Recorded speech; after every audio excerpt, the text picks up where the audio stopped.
तो कोण विचारणार आम्हाला आंदोलनाचं कारण काय? तुला विचारलं का मी तू कशाला मराठ्यात आणि ओबीसीत वाद लावतो? मग तो कोण आम्हाला विचारणार? आंदोलन कशासाठी आम्ही करतो? आम्हाला अधिकार नाही का? दर दिवस आंदोलन करण्याचा अधिकार आम्हाला नाही असं आहे का? ह्या वर्षाला केल्यावर त्या वर्षालाच आंदोलन करायचं असं काही आहे का? दिवाळीसारखं ह्या दिवाळी त्या दिवाळीला दिवाळी करायची? आम्ही दर दिवस शांततेत रास्ता रोको करून दर दिवस सरकारला निवेदन देऊ शकतो.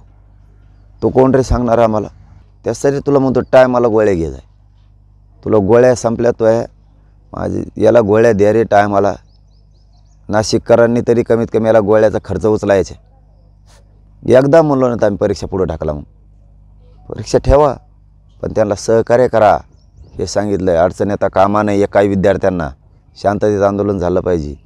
आणि नेमकं निवडणूक ढाकला म्हणलो म्हणा मी आणि तू निवडणूकच ढाकलो नका म्हणतोय. तो ऐकण्यात फरक झाला आहे. तो आऊट झाला. तू आऊट झाला आणि आता तूच होय मला नाही व्हायचं. तूच होय म्हणजे मध्ये जायला सोपं जातं. कांदे शिल्लक राहिले सडलेले कांदे की तुला खायला होते ती. तो त्याच कामाचा आहे. काय सगळ्यात मोठी घाण डाग लागला यार ही ओबीसी बांधवाला. दलिंदर सगळ्या दुनियाचं. त्याला तर काही कळतं की नाही का? एवढं मोठं दिसतंय चांगलं दिसतंय. राहुल गांधीनं बहुतेक सांगितलं वाटतं राहुल गांधी साहेबांनी तो मराठ्याच्या विरोधात बोलत जाय म्हणून. मागं बी एकदा सांगितलं होतं त्याला. सगळा सोपडा साफ होईल. नीट राह ना. राजकीय करिअर बरबाद करून टाकशील. विरोधी पक्षाने आता सगळ्याच आहे. काय म्हणला देऊ? ते तुम्हाला धंदे जमत येते तुम्हीच केला आहे त्याचा देऊ. हां तुमचाच हार्दिक पटेल करू शकतो आम्ही मराठी जर मनावर घेतलं मग तर. हां तुमचा सगळ्यांचा हार्दिक पटेल करू शकतो. मग भुई सपाट नीट बोला शिका राहुल गांधी साहेब याला.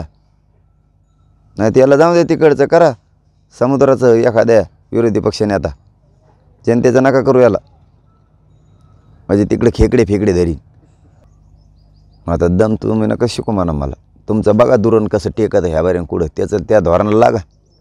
मराठ्याच्या नादाला लागा सांगितलं का राहुल गांधीने तुम्हाला? मराठ्यावर टीका कर म्हणून विरोधी पक्ष नेता आहे का कोणी? तो घराचं पद आहे का ते स्वतःचे? जनतेचं पद आहे ते विरोधी पक्ष नेता सगळ्यांसाठी असतं. दम काढायचे कोणी सांगितलं तुला? तू काय दम बघतो आमच्या? तू मुंबईत नाही बघितले का? तुला हागायला जाता आलं असं इकडून तिकडे जाता आलं नसं. हे असले राहुल गांधी साहेब हे असले कशाला निवडीत आहेत का नाही? तू तर पुढचं बघ ना ते कसं वाढीत येईन त्याचं धोरण बघ ना. इकडं आंदोलन काय बोलतो मराठ्याचे? तो काय एका जातीचा विरोधी पक्ष नेता आहे का? परत म्हणते तर एकेरी बोलतो. नीट बोलायला की नीट बोला ना. आमचा दम काय बघतो? आमचा दम बघायला गेलं तर तुला हागायला जागा नाही सापडायची. ठळक घडामोडींसाठी देशोन्नती न्यूज चॅनलला सबस्क्राइब करा आणि बेल आयकॉन प्रेस करा. मुंबई, पुणे, नागपूर, मराठवाडा असो का विदर्भ, राजकीय, सामाजिक, शैक्षणिक क्षेत्र असो का क्रीडा, सर्वच घडामोडीचे विश्लेषण पाहायला विसरू नका.